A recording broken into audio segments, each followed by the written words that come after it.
What is happening, boys and girls? Jim here, RC4wd. Today is Saturday, September 7th, I want to say, or maybe it's September 5th. Well, one or the other. 2024. We're getting ready to go out to the RC Adventure Park. Well, not the RC Adventure Park. I'm wrong again. We're going to a rock pile just adjacent to the RC Adventure Park, and we're going to take out my Trail Finder 2 Mojave 2 versus my brother's Vaterra Ascender Suburban over there, and see how these two do on the rocks. Now, before we go out there onto the rock pile, I wanted to show some of you guys and gals the body mounts on my TF2. I've shown the TF2 quite a bit, but I've had a couple of people asking questions about it lately, and I wanted to show off the body mounts on this and how simple the body mounts are on the truck, just because it's one thing that I don't cover all that often. So before we go out there, let's take a look at the Trail Finder 2. The only thing that's holding this body in place right now are our body mounts right here and right here. This truck has a body lift on it, a homemade body lift using a piece of plastic plate or plastic sheet to make new body mounts and raise up the body as well. So slight body lift, and it is adjustable. We'll take the body off here in a second, but right now it's only being held in right here and right here with friction. Just the pressure of the body holding, clamping on around the body mount. That's the only thing that's holding this in place. As far as the rear body mounts go, they're non-existent. I cut those off. They're sitting kind of flush with the bed and basically just acting as like a locator. But it's a super strong mount. You can wiggle the truck around. It's been through countless rollovers, and it's never come apart. It's pretty simple to unhook here. Get our winch cable unhooked. Use the camera for being in my hand here. Get our rear tow hook unhooked. Once again, pretty simple to disconnect. You just spread apart the body like that on either side. Just like that, and off she comes. Pretty easy. Doesn't really get much easier than that. And once again, as far as the body mounts go, just a piece of plastic plate, about a 1/16 of an inch thick, not very thick, relatively solid, or maybe brittle, more than anything else. And what started this is I was looking for a body lift way back in 2016, and everybody was out of stock. So I decided just to make my own. And I used a couple pieces of plastic once again, measured it out to the width of the body mounts, the original body posts, where you screwed the body into it, and then just screwed this plastic plate into that body mount, and then ran two short M3s coming right back out the other side. Made several holes in here so we can adjust our body to whatever height we want. So if you want to run 2.2 tires, we can put this thing all the way up to the top, and we've got enough room that we can clear these monstrous Proline 2.2 Super Swampers, which are 5.4 inches in outer diameter. Pretty large. So it'll clear those once we get it raised up to this top mount up here. So once again, pretty easy little setup right here, just using a piece of plastic plate. RC4wd Drive does sell a body mount or a body lift kit for this vehicle, but it only lifts it up about this high. So if you use your own, just get a piece of plastic plate. Once again, pretty easy to do. Run two screws going in, two short screws coming right back out.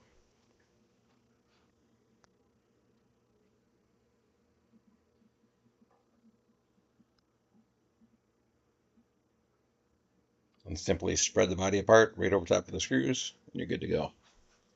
As far as the back, I've got a set of Glenda shock hoops here, a Glenda 2 shock hoops on the front, and I moved my stock shock hoops from the front to the back.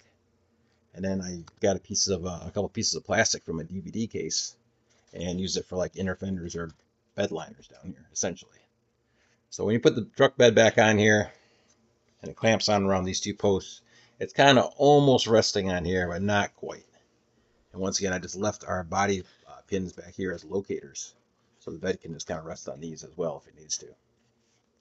But for the most part, it's just kind of being held in place right here by these two points right there and there. So relatively simple little hookup right there. I want to show you guys and gals that. And now let's head out to the rock pile and see how these vehicles do. All right, we made it out to the rock pile, and I said it was September 5th, but it's actually September 7th. Saturday, September 7th.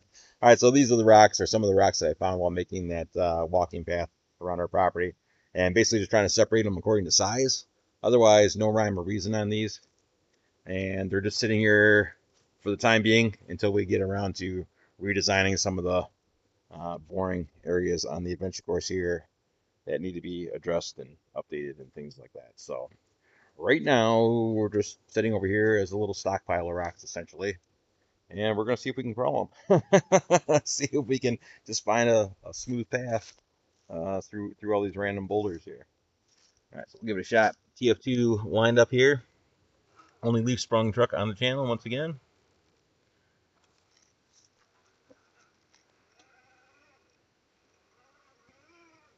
All metal vehicle, leaf springs and metal axles and aluminum frame and yada yada yada. Metal bumpers. A lot of you newcomers might think that metal is the probably the best way to go on about things, but not necessarily. Metal tends to drag and get hung up on rocks, whereas plastic would slide a lot easier over the rocks. So that's something to keep in mind when you're out truck shopping, new guys and gals out there. It's nice to have an all-metal truck. It makes things very realistic. There's no doubt about that. But plastic slides over rocks better than metal does. Keep in mind. And for all the newcomers, once again, some of the newer plastics that they have these days versus the plastics that we had when we were kids is much stronger. So the transmission cases and axle cases are fairly strong, along with just about anything else that's made out of plastic other than gears. I would say most of the good quality RC cars like Traxxas and the Vaterras and other brands, some of the internal gears are relatively strong. The Vaterras in particular, they have like a I almost want to say a hardened tool seal for gears and parts. The internals on the Vaterras are fairly strong, and same thing with Traxxas vehicles. If you're looking for the plastic versus metal argument. So we're all metal on the Trail Finder too, and there's a price to pay for that sometimes. Leaf springs may get broken, they may get bent, and that happens in the real world as well. We have a hard plastic body, adds weight to the vehicle.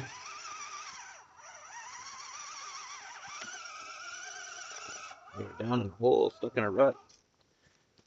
And adding some more scratches to our truck. Trying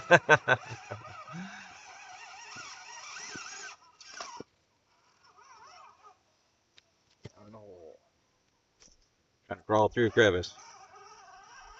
Back tire is way down underneath the edge of this rock. We gotta try to pull up out of this hole to get out of here. This is not a good spot. Our Protek 370 TBL steering servo is only getting right around 5.7 volts to it, since we're feeding it power through a Spectrum receiver.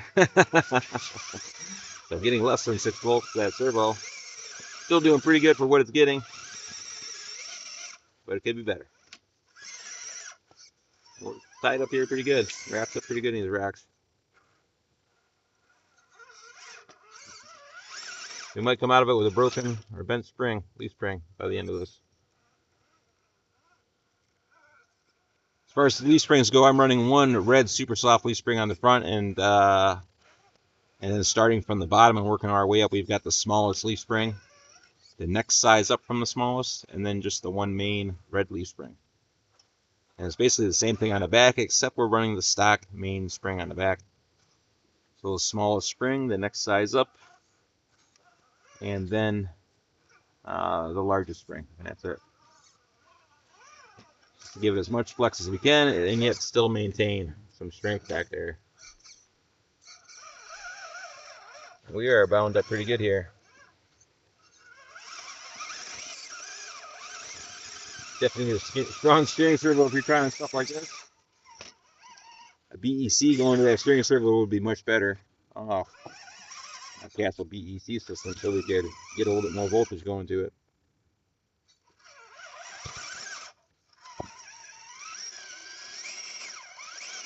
We're definitely cleaning off the rocks, cleaning off our tires.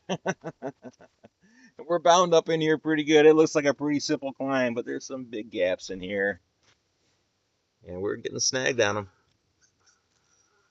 Transfer case mount. We were using that Boom Racing transfer case mount. I don't know if I mentioned it or not. It's much better than the stock one, but still, that Boom Racing low profile transfer case mount, not quite as good as a Bauhaus transfer case mount.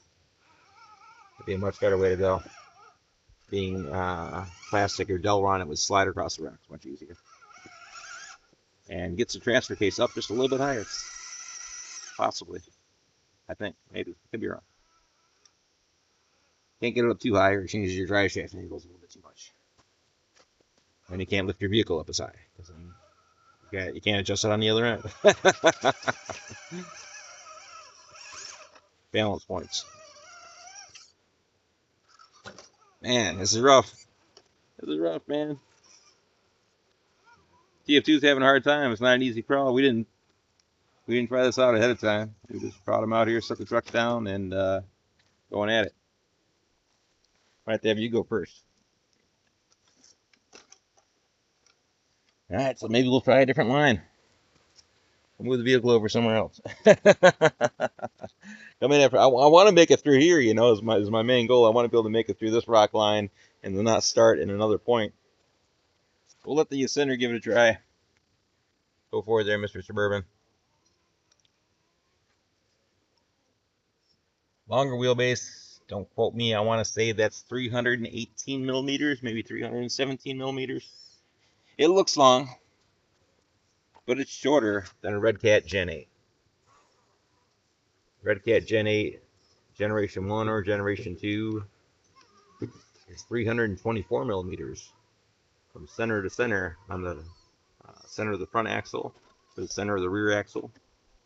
The wheelbase, the stretch, is 324 millimeters on a Red Cat, and I want to say 317 or 318 on this one. I think it's 287 on that one. I might be wrong. He has a stock steering servo on this. He's running on a 4,000 milliamp 2S LiPo, 7.4 volt, which is 8.4 fully charged. And he could probably run this thing for about an hour and a half, maybe even 2 hours, and by the end of that, it might be sitting at about 7.4, or possibly 7.6. They run for a very long time, and just a little bit of juice compared to yesteryear, compared to a NiCad or a nickel metal.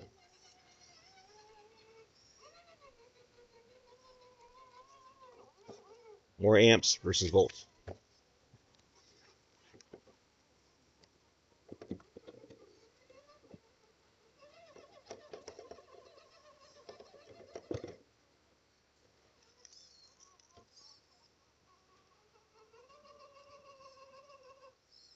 Newer vehicles such as these, compared to the trucks we had when we were kids, the original Tamiyas and Kyoshos and whatnot, running on 7.2 volt NiCads, nickel metal battery packs. They would chew through a battery pack in no time. These guys are much more power friendly. They run for hours, literally. Now your turn again. My turn again? All right. Giving her hell. That's a heck of a pile there, really. It's a tough challenge. Untested.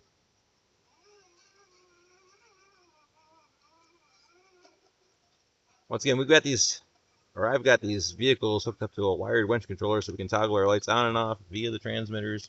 Just a click of a button. Toggle those on and off. Gives us the range of the transmitter, which is just awesome. I know that's not the right purpose for an RC4wd Wired Winch Controller, but it works pretty good for an on-off switch. Just think about it. Instead of toggling a winch on and off, you're just basically toggling some lights on and off. And really, as far as drawing power, I think a winch under a load would probably be pulling a little bit more versus some LED lights. Depending on how many LED lights you got running off of it. I find it runs the ones on the body just fine.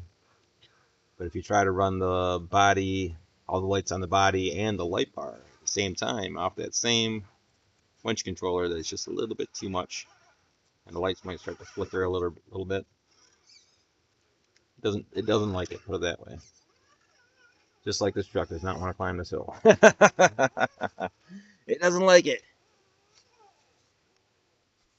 Oh, don't roll over. Don't roll over. Don't roll over. You can get our tire on that rock. Make some contact. Come on, there you go. Up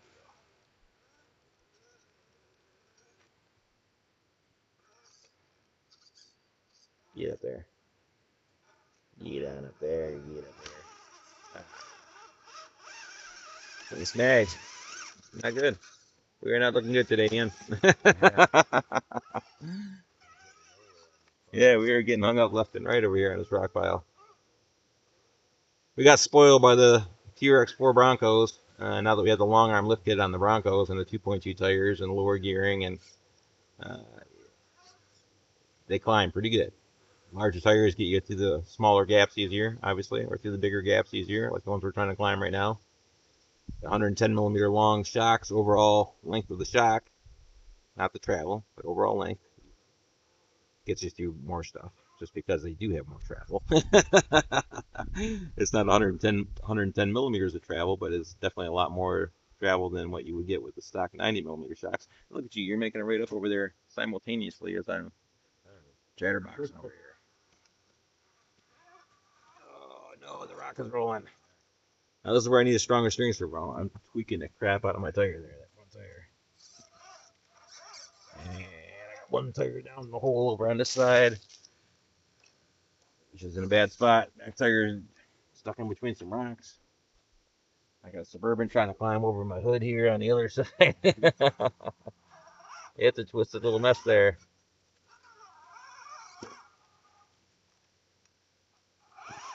Well, that's not good. I'm trying to break a loose spring in here. You could have stayed where you were at. You were fine. You could have used me for traction at that point in time and just drove right up and over the hood and kept on going. Well, you know, she's not doing it, man. She is not climbing over it. Well, that sucks. That stinks. That's terrible. Let's unspool the winch. We got one, right? Let's use it. All right, we got our winch spike anchored down on the rocks here like a little pizza on there. Our RC4wd winch spike. That is an old school RC4wd winch spike. They don't even make those anymore, I don't think. Tough to get a hold of. I'm going to try to take our slack out here before we get rolling.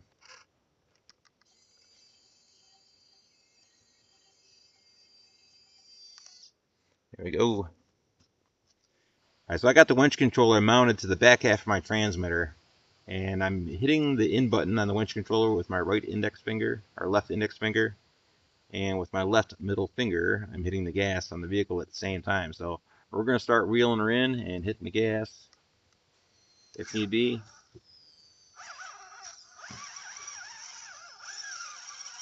Without pulling that piton out, hopefully. There we go. We got up over that. Reel it in a bit more. Reel it in.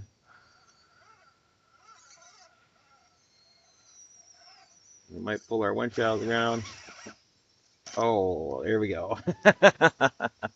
We broke something. We broke the winch line. All right. Well, 36-pound test on that winch line, boys and girls. Fishing line. Suffix lead core fishing line. 36-pound test. And I have it like that so just so I don't damage the truck. So if I'm going to lose something, it's going to be it's going to break the winch line before it actually damages the vehicle. So 36-pound test, we must have had her snagged up pretty good. And there's our lead core fishing line. I'm sorry for the out of focus there.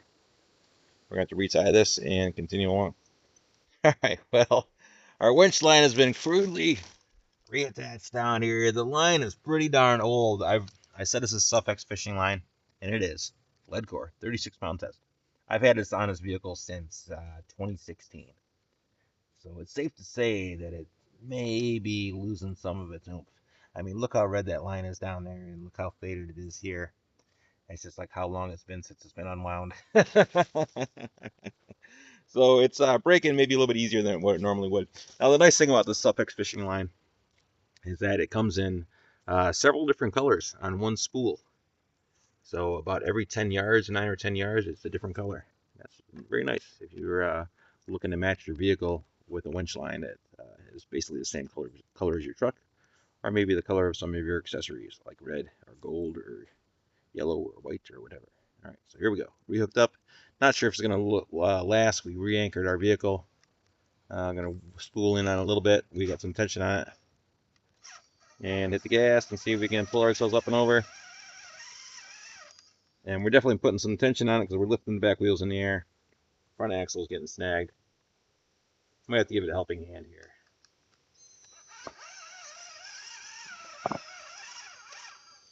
Lift the back end up. And we broke the line again. Well, there we go. This is a hand of God situation. We can keep pulling on it. We can keep torquing on it. But ultimately, we just keep snagging our metal axles on these rocks. And our winch line is not holding up to it, apparently. We just broke it in another spot, different from where we tied it previously. Our new brake is down here. So we'll all good. And I got it. And then a retire winch later. All right, continuing along, we've got our winch line retied and 2 places this time. And just sort of attached for crafts and giggles, just to keep it somewhat attached. And we're going to continue along here. We're putting on a terrible show today. I just got hit in the back with a small twig from a fallen tree branch. That's not good. I've had my nose broken from a larger one. And that wasn't good either. Got a good snag going on here. If you're afraid to bend something on your vehicle or you're afraid to break something on your vehicle, like this vehicle here, from doing this kind of stuff, then you're probably not going to have too much fun. I'm not saying don't purposely go out to try to bend and break your vehicle. Know when to hold them, know when to fold them. I'm just saying that if you're afraid to scratch your vehicle, you're afraid to roll it over, you're afraid to tweak some things from time to time to get through an obstacle, then you're not going to have much fun with your vehicle. And you're probably not going to really improve your driving skills too much either in the process. Accidents happen, things break, that's how you learn your lessons.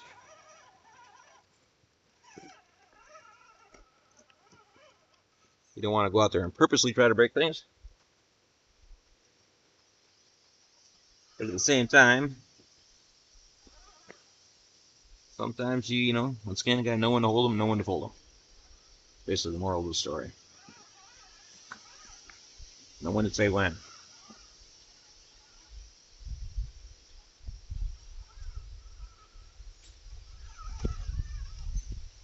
Don't be afraid to scratch your truck. That's the moral of the story. Don't be afraid to roll it over.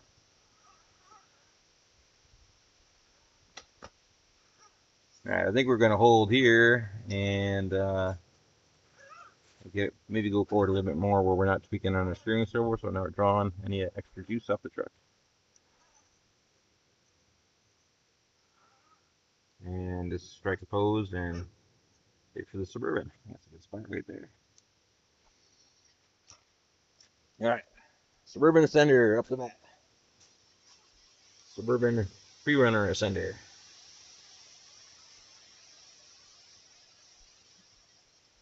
That is a beautiful looking Suburban. Again, the lights are remote activated. You can key those on anytime you want via the transmitter.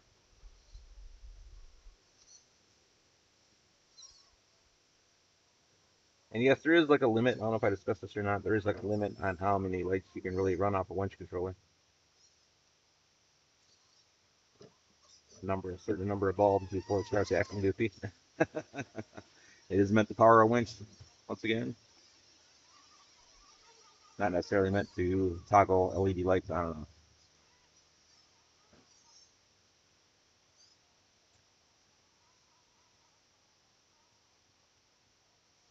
It has no problem pushing the 2 headlights, 3 bumper lights, and tail lights that are on the Suburban.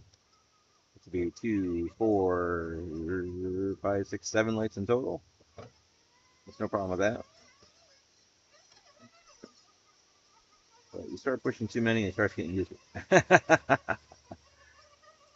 Our Trail Finder 2 has no problem pushing the Trail Finder 2 light package. The standard stock TF2 LED lights. But as soon as you try to push the Proline light bar on top of that, it's just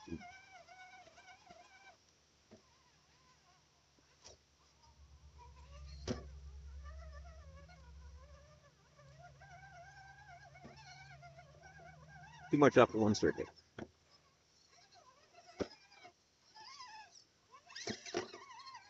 318mm wheelbase on the Suburban. It looks long, but it's shorter than a Red Cat Gen 8. Red Cat Gen 8 is 324mm. 318 on this one. And you're back down to the bottom. Well, you might as well start from this angle and see if you can crawl in from here.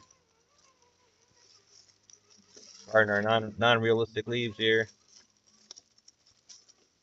No ball crawlers. My brother bought the Suburban in beautiful condition. He's got a couple scratches on it already. We're trying to keep it somewhat clean, but you know, you can only do so much. Once again, like I said previously, you're not afraid, if you're afraid to scratch your truck, you're not going to have too much fun with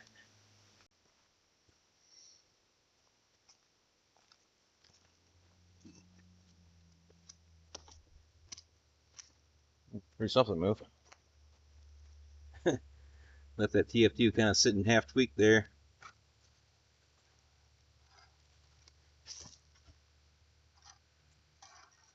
I'm sure I'm gonna have a bent leaf spring by the time I get done with this today. Looking at some of these angles as we're pushing these rocks around, I can hear those springs popping left and right. Revolver shackles popping. Definitely better to get your tire on an object. Get up over it versus leaf springs. Right now, my Terraflex revolver shackles are hitting on the edge of this rock, so we're fighting the shackles to get onto the rock here. We're bending the leaf springs in the process. That's a bummer about having leaf springs, is dealing with that kind of stuff. Just for you guys and gals who are looking to get a trail finder too. Fun truck, very realistic, but sometimes there's a price to pay for the leaf springs. Adds to the realism, but makes it a little bit more challenging getting over obstacles as well. Because you have to accommodate or account for stuff that you wouldn't have to do with a linked vehicle. We're making it. I spoke too soon. Snagged on the belly. One side of the servo to the other, trying to get some traction, and I think we're going to roll it over, maybe. Hopefully not. I'm going to have to snake a little to the left and then hook it to the right. Hopefully we can make contact with that tire on that rock, or else we're going over. There we are, we're making contact. Bumper's making contact over here. Sitting at a pretty strong angle. We'll move around to a different angle so we can appreciate that. And I want to go to the driver's side. Turning hard left.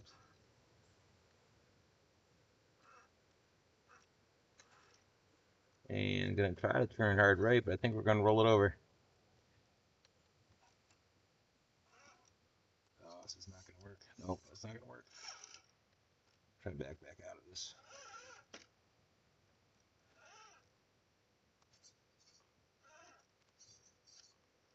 Once again, talking about that back, the steering servo being so strong that it'll push the back end of the truck around. Kind of what's happening there. Oh, we were really snagged there. Drive back out of it. Might rip off a mirror. I just replaced that mirror on the driver's side before we came out here. Just replaced it last night before I started up the video series.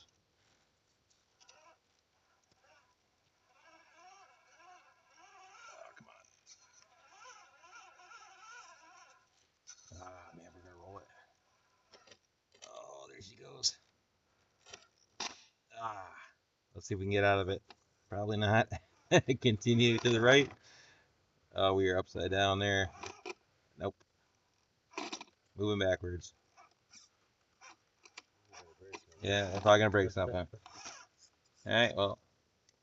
No one hold them, no one fold them. We're upside down and not getting out of that one. Well, take it back to the beginning again. We definitely tweaked something because my steering is kind of sticking a little bit, kind of pointed a little bit to the right. And it was previously all zeroed out and whatnot, so we are definitely bent something there on the front. Could be a Bentley spring, most likely. You can see why. It's pretty easy.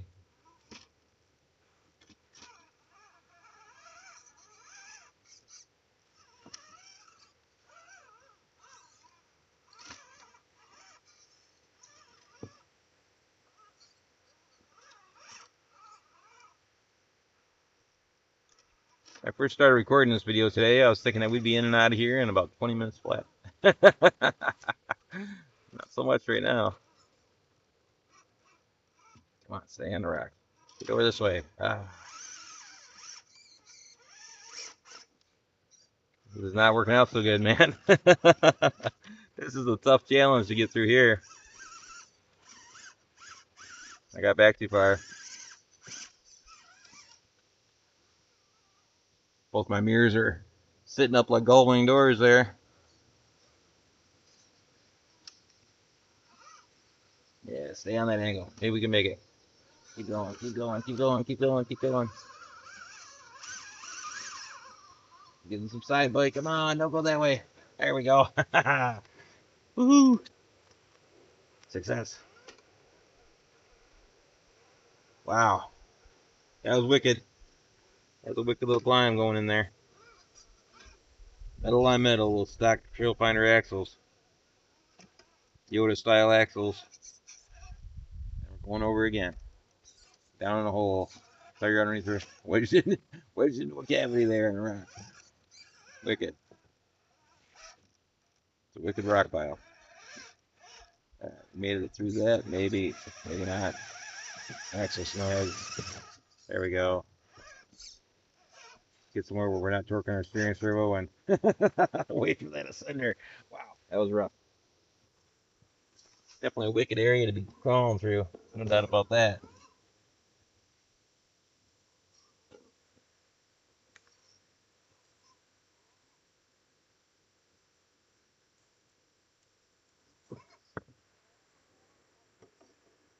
I've never been down the Rubicon Trail, but I'd imagine the rocks are of equal or lesser scale size to the vehicle. Well, you found an easier run through there, eh? Yeah. Didn't go the way that I did, that's for darn sure. Alright, this next area is pretty wicked. There's some huge cavities and gaps in between these rocks. Huge. Especially for these little trucks. These are some gigantic cavities. So, yeah, it's going to be touch and go.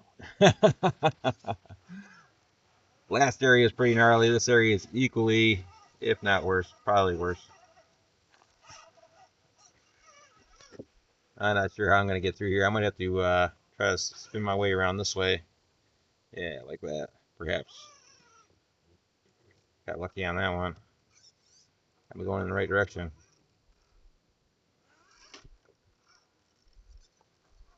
Big rocks.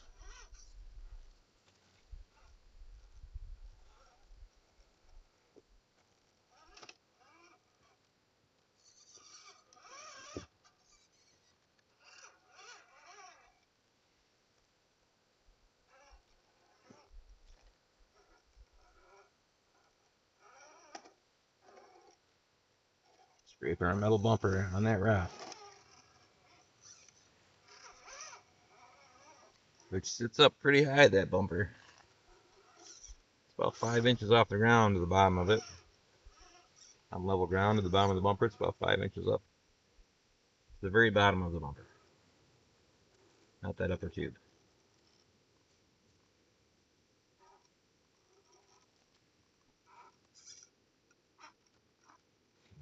We're stuck dead here. Trying to negotiate around. Try to work our way through this hole here. It's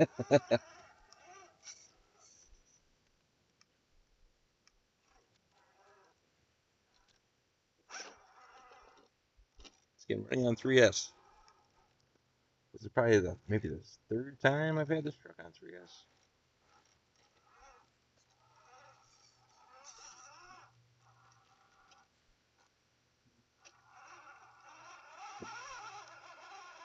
Once on camera, and maybe 2 times off camera, crawling with friends.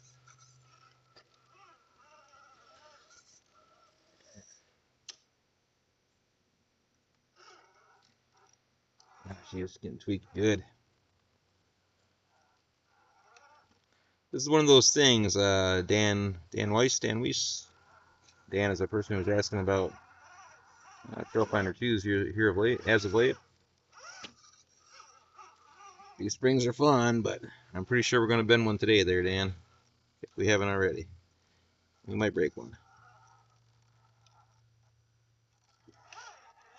Oh, come on, baby. Get up and over that rock.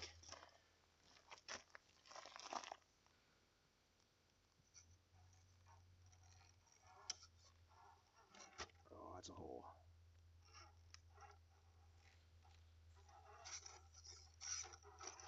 Oh, we're in it. We are in it. High up angle, just to show you guys what kind of angle we're sitting at. I'm turning hard right, and I'm going to ultimately turn to the left, but I'm just trying to get this truck to keep moving forward without rolling over. So trying to keep that passenger side tire making contact. Moral of the story, and I don't want to roll over. And turning hard left, try to level the vehicle back out. We got a big hole on the other side. Sure, the driver's side tires are in the air there.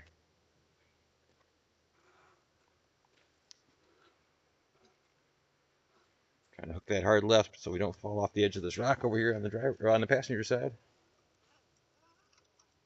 Oh, we're falling off the edge as we get further and further up this rock. With that back tire. Oh, oh, oh. It sounded kind of hard, didn't it? On the axle pins. I might have broken axle pin on that one. On the front right tire there.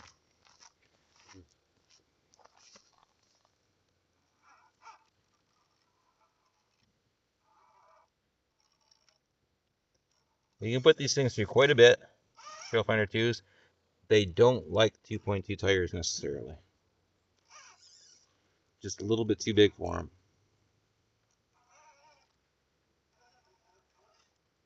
Once again, 2.2 would be the outer diameter or outer diameter of the wheel itself, not the tire. But the bigger the wheel, the bigger the tires. When it comes to these things, for the most part, tire sizes do vary. There are some small 2.2s. Right up on the edge of our tire, right up on the rim, on the wheel, and we're heading for some gnarly ground ahead. And I think once I get settled out here, I'm just going to sit and wait for our Suburban to catch up. All right, we got our back tire in a hole. Front tires are kind of sitting level, and our Suburban controller is flashing because he's been sitting for so long. All right, continuing along. Yeah, you might as well cut your way over this way and run through that same pocket that I did.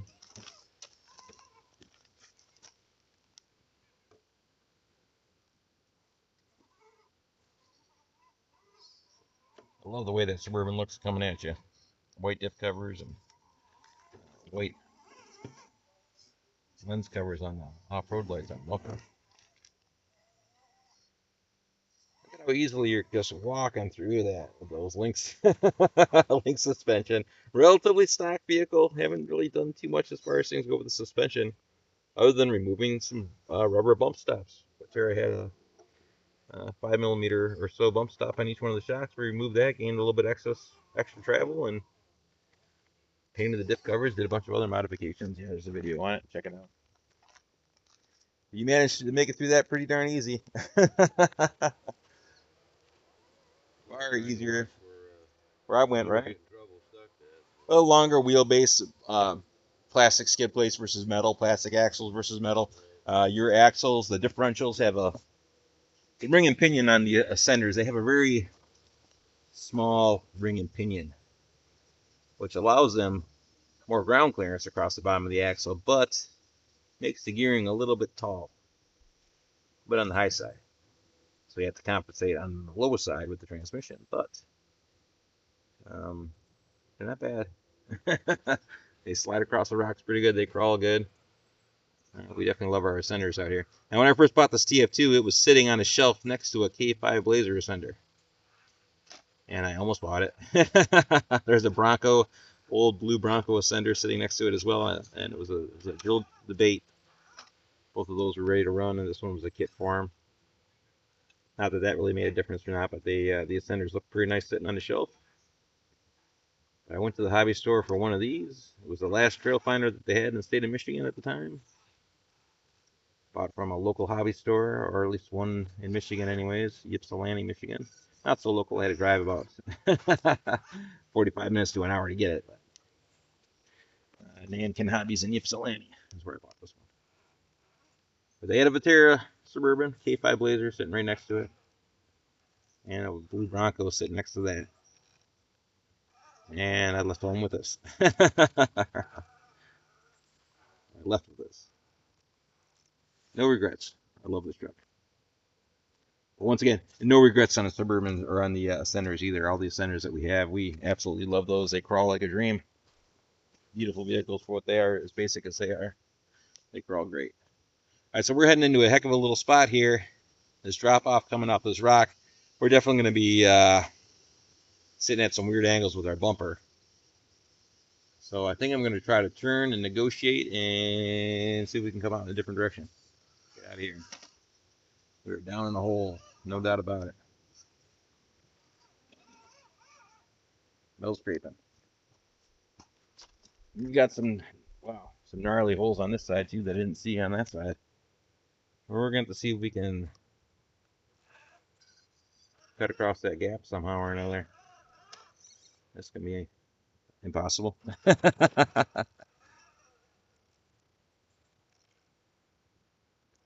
That's a hole right there. Yep.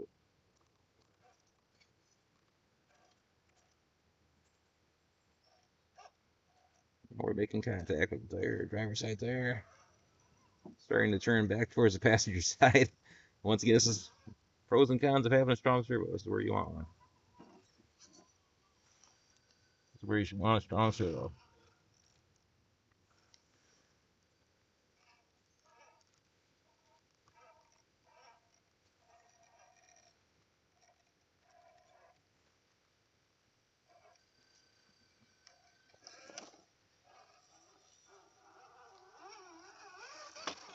Down in the bushes. We made it. Ears are all gold winged out, but we made it. Make it past this lumber and we should be good to go.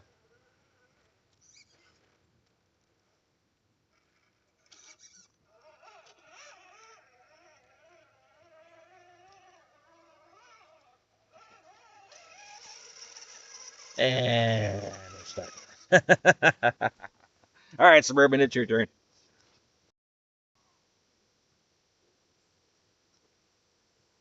Remember, I got out of there. You're going to try to spread across that gap if you can, or crawl across that gap if you can. It's a heck of a gap. A lot of pitfalls on that one, that is for sure. You don't have a winch. He's getting turtled up. Nice. Those RC4wd Interco Iroks are nice tires, as they are stock form. But custom car, they really get gnarly. A lot of side bite. Great off-road tire. Yeah, go any way you want. There's a heck of a hole right there. Oh, you are in it, man. Oh, no ball crawlers. He is down in the hole. Yep. Oh, look at that. That tire down in. Oh, boy. Nice. Nice. Into the rough. You made it. In with the leaves nicely. Key on your light so it can be seen.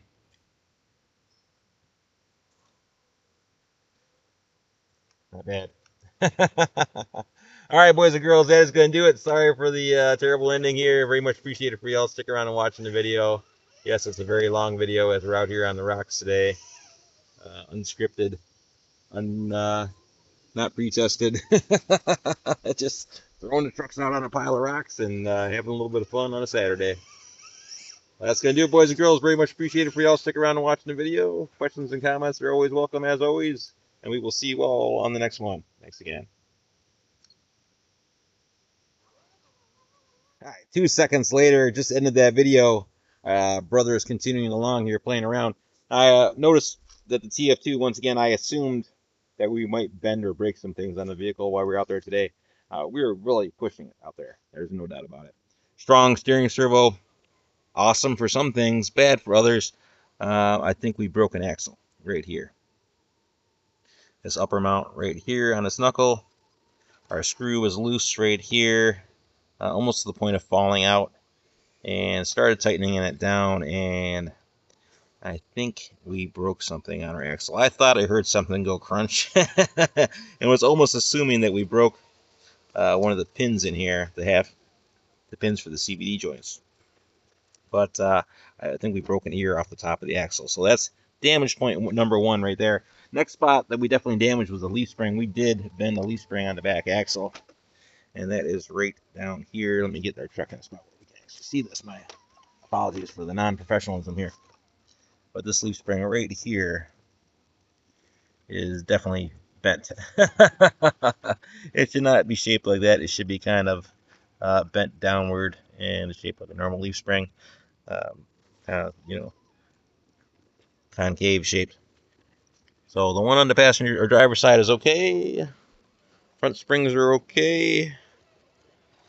But that one spring right back here on the passenger side is definitely twisted out of shape. Scratches on our drive shaft? Yes, we've got plenty of scratches on our drive shafts. There's no doubt about that. Rear drive shaft, just for those who want to know, that is a hot racing 107 to 142 millimeter. The front is a hot racing 95 to 130 millimeter. And those are meant for a SCX10, a stock SCX10. SCX10-1. Not SCX10-2 or SCX10-3, but the original SCX10. All right, so there we go, boys and girls. That is the end of our video. We broke a front axle, possibly. Truck still runs. We still got it through the rest of the course. And we bent a rear leaf spring. And that was the end result on our TF2. Love the TF2 still. No regrets on the TF2. It is what it is, a very scale-looking vehicle. There's a price to pay for metal, once again. Price to pay for having a metal vehicle. Vaterra Ascender still going strong, and ultimately made it through that whole pathway a lot easier than what we did. So that's something to keep in mind. People who are looking for their first crawler when it comes to certain vehicles. RC4wd Drive Trailfinder 2, beautiful vehicle, love this vehicle, awesome scale vehicle. But when it comes to ready to run vehicles, maybe not the best for your first crawler. An Ascender, which they don't make anymore, is a very good vehicle. TRX4s are also very good vehicles. Can't go wrong with a TRX4. Several other brands out there that we could have a whole another video discussion about as to which way to go with all that stuff. Wish we could make a whole nother video on. But that's going to do it on this video, boys and girls. If you guys and gals have questions about a new RC car crawler that you're interested in buying or something along those lines, and you want to talk about it with somebody, feel free to leave a comment, and I'll be happy to give you my opinion on that. All right, that's going to do it. Very much appreciated for y'all sticking around and watching the video, and we will see you all on the next one. Thanks again.